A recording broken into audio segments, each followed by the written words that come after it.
আসসালামু আলাইকুম। প্রধান উপদেষ্টা অধ্যাপক ডক্টর মোহাম্মদ ইউনূস পদত্যাগ করতে যাচ্ছেন। তিনি স্থির সিদ্ধান্তে পৌঁছেছেন। তার এই সিদ্ধান্ত পরিবর্তনের জন্য তাকে নানানভাবে অনুরোধ করছেন তার ঘনিষ্ঠরা এবং তার অনুগত যে ছাত্র নেতা বা সাবেক সমন্বয়ক রয়েছেন, তারা মরিয়া হয়ে উঠেছেন যেন এই কাজটি তিনি না করেন। কিন্তু তিনি তার সিদ্ধান্তে অটল রয়েছেন। দর্শক, এরকম একটি গুঞ্জন চারিদিক থেকে শোনা যাচ্ছে। সামাজিক যোগাযোগ মাধ্যমে এটি নানান জনের স্ট্যাটাসে সয়লাভ হয়ে গেছে। পাশাপাশি এটুকু আপনাদেরকে জানাই, কোনো কোনো গণমাধ্যমের বিশ্লেষণাত্মক লেখায় এটি রেফারেন্স হিসেবে এসেছে যে তিনি পদত্যাগ করতে পারেন। অনেকে আবার বলছেন এটি নাটকও হতে পারে, গুঞ্জন আকারে এটি ছড়িয়ে দিয়ে পাবলিক পাস বোঝার চেষ্টা করা হতে পারে, অথবা ডক্টর মোহাম্মদ ইউনূসের আশপাশে যারা রয়েছেন তারা যাতে তাকে আরও শক্ত করে আষ্টে পৃষ্ঠে তাকে বেঁধে রাখার চেষ্টা করেন। এটা সত্য যে তার এই পদত্যাগের বিষয়ে গত 9 মাসে নানান সময় গুঞ্জন ছড়িয়েছে। তবে তখনকার গুঞ্জন আর এবারের গুঞ্জনের মধ্যে নিশ্চয়ই বিস্তর পার্থক্য রয়েছে, ফারাক রয়েছে। সেনাবাহিনী এবং সরকারের মধ্যে যে ক্রমশ দূরত্ব বাড়ছে সেটা তো আমরা জানি। বিশেষ করে সেনাপ্রধান জেনারেল ওয়াকারুজ্জামান এবং ডক্টর ইউনূসের মধ্যে যে বিরোধ বা যে দূরত্ব গত সেপ্টেম্বর থেকে সেটি ধীরে ধীরে নানান ইস্যুতে প্রকাট হয়েছে। তার প্রমাণ তো আমরা পেলাম গত 21শে মে বুধবার।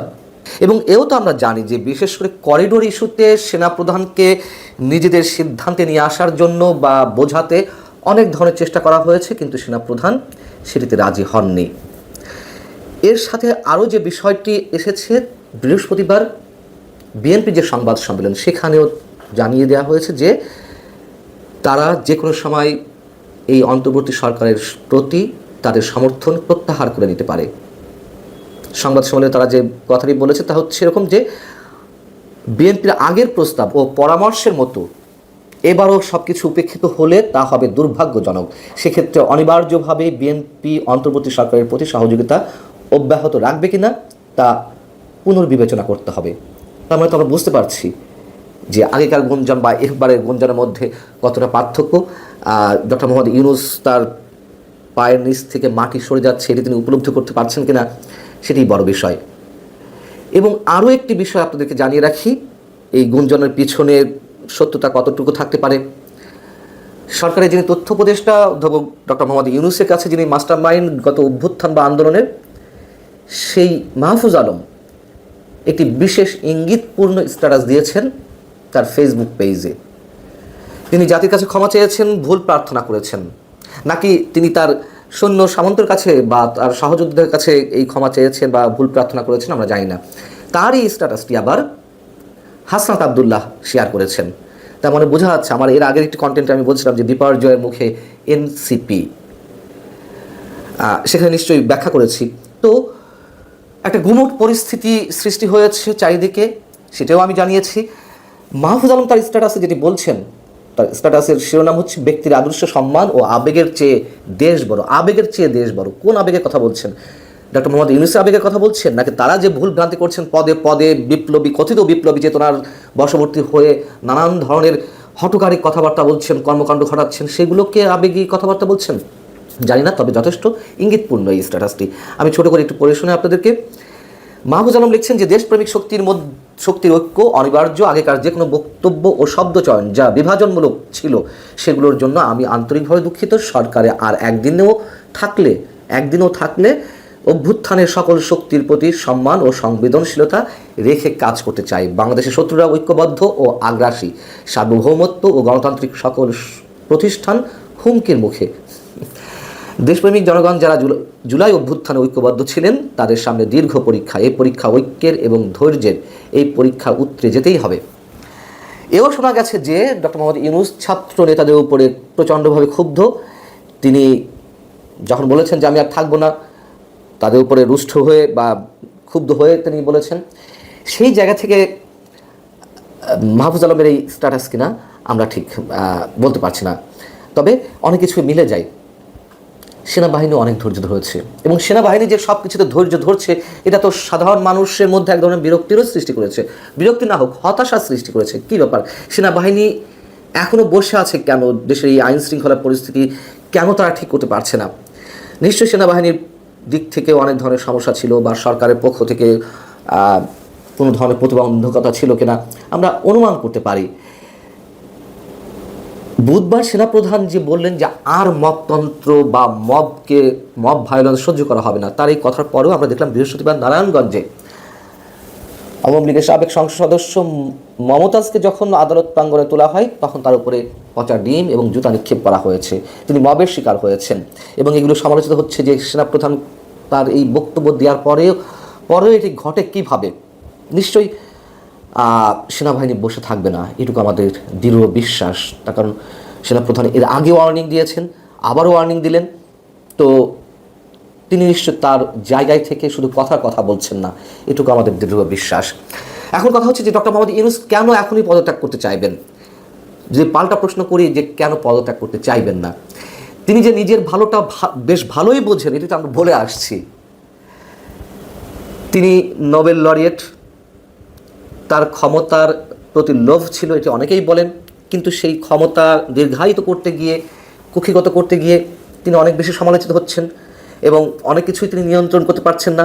তিনি নির্বাচন ইস্যুতে এখনও কোনো স্পষ্ট বক্তব্য দিতে পারেননি এবং তার যারা সৈন্য সামন্ত অথবা তার উপদেষ্টা পরিষদের সদস্যরা কেউ এটিকে নিয়ে অনেক বেশি পানি ঘোলা করছেন। তার প্রেস সেক্রেটারি তো মনে হয় যে প্রধান উপদেষ্টার অ্যাবসেন্সে তিনি তার দায়িত্ব পালন করবেন এমন একটা অবস্থা, তিনি সবসময় ব্যাখ্যা দেওয়ার চেষ্টা করছেন জুন আর ডিসেম্বর বলতে কী বোঝান। এবং সর্বশেষ তিনি বললেন যে বর্তমান সরকারের সব ধরনের ম্যান্ডেট রয়েছে সব কিছু করার। এই যে হঠকারী বক্তব্য, আগ্রাসী বক্তব্য, এগুলো মানুষ ভালো চোখে নিচ্ছে না, নেওয়ার কথাও নয়। এবং করিডোর এবং বন্দর ইস্যুতে জনমত তুমুল তার বিরুদ্ধে চলে গেছে, প্রধান উপদেষ্টার বিরুদ্ধে। মবতন্ত্র কায়েম হয়েছে, মৌলবাদের উত্থান ঘটছে, দেশের অর্থনৈতিক অবস্থা ভালো না, বিনিয়োগের যে গল্প শোনানো হচ্ছিল ঠাকুমার ঝুলির গল্প মতন গাল ভরা গল্প, সেগুলো তো মানুষের সামনে কোনো কিছু দৃশ্যমান হয়নি। এবং সবশেষ ডক্টর মোহাম্মদ ইউনূস মার্কিন সমর্থনে এসেছিলেন এবং আসার পরেও তিনি মার্কিন সমর্থনে টিকেছিলেন, বিশেষ করে করিডোর দেওয়ার বিনিময়ে তার ক্ষমতা দীর্ঘায়িত করা একটি পরিকল্পনা ছিল, এরকম অনেকের ধারণা। কেউ প্রশ্ন করছেন তাহলে কি এই যে করিডোর দেওয়ার বিষয়টি হঠাৎ করে থেমে গেল বা সরকার একটু নমনীয় ভূমিকা পালন করছে, সেনাবাহিনী একেবারে পুরোপুরি বিপক্ষে অবস্থান করছে, জাতীয় স্বার্থে কোনো ধরনের আন্তর্জাতিক খেলা এই বাংলাদেশে খেলতে দেওয়া হবে না, নো ব্লাডি করিডোর বিজনেস, এই শব্দগুলো সেনাপ্রধান উচ্চারণ করেছেন। অতএব এই বিষয়গুলো তো মার্কিন প্রতিনিধিদের কানে গেছে, তারা কি তাহলে সমর্থন তুলে নিল ডক্টর মোহাম্মদ ইউনূসের প্রতি? পাশাপাশি হিউম্যান রাইটস ওয়াচ, আমরা জানি যে যুক্তরাষ্ট্রের অনুগত, পশ্চিমা বিশ্বের অনুগত আন্তর্জাতিক যে মানবাধিকার সংগঠনগুলো রয়েছে, বিশেষ করে ইন্টারন্যাশনাল যে সংগঠনগুলো, হিউম্যান রাইটস ওয়াচ, তারাও একটি বিবৃতি দিয়েছে বৃহস্পতিবার। এই বিবৃতি আমাদের সামনে এলো। সেখানে তারা বর্তমান সরকারের সময়ে মানবাধিকার যে চরমভাবে লঙ্ঘিত হচ্ছে তার তীব্র নিন্দা জানিয়েছে এবং উদ্বেগ প্রকাশ করেছে। হিউম্যান রাইটস ওয়াচ তাদের বিবৃতিতে যেই কথাগুলো বলছে তা হচ্ছে এরকম যে দেশটিতে বিচার ব্যবস্থার সংস্কার করার পরিবর্তে সাবেক ক্ষমতাসীন দল আওয়ামী লীগ সমর্থকদের উপর দমন পীড়ন চালানোর নীতি গ্রহণ করা হয়েছে। এখানে বলা হচ্ছে চলতি মাসের 12 তারিখ সন্ত্রাস বিরোধী আইন ব্যবহার করে আওয়ামী লীগের সভা সমাবেশ প্রকাশনা এবং অনলাইন প্রচারণায় নিষেধাজ্ঞা জারি করা হয়। আগের সরকারের আমলেও ক্ষমতার অপব্যবহার করে দমন নীতি চালানো হচ্ছে। নতুন সিদ্ধান্তের মধ্য দিয়ে আওয়ামী লীগ সরকারের মতো মানুষের মৌলিক স্বাধীনতা লঙ্ঘন করবে অন্তর্বর্তীকালীন সরকার, মানে ভবিষ্যতে আরও চরম পর্যায়ে যাবে, সেটি তারা ফোরকাস্টিং করছে। এখন বিষয়টা হচ্ছে যে ডক্টর মোহাম্মদ ইউনূস তার নিজের ভালোটা খুব ভালো বোঝেন, এর আগে বলছিলাম। তার একটি বড় প্রমাণ তো আমাদের সামনে রয়েছে, ওয়ান ইলেভেন সরকারের সময় যখন তার নেতৃত্বে একটি রাজনৈতিক দলে আত্মপ্রকাশ ঘটল, নাগরিক শক্তি, যাদের পরামর্শে তিনি এই রাজনৈতিক দলের আত্মপ্রকাশ ঘটালেন।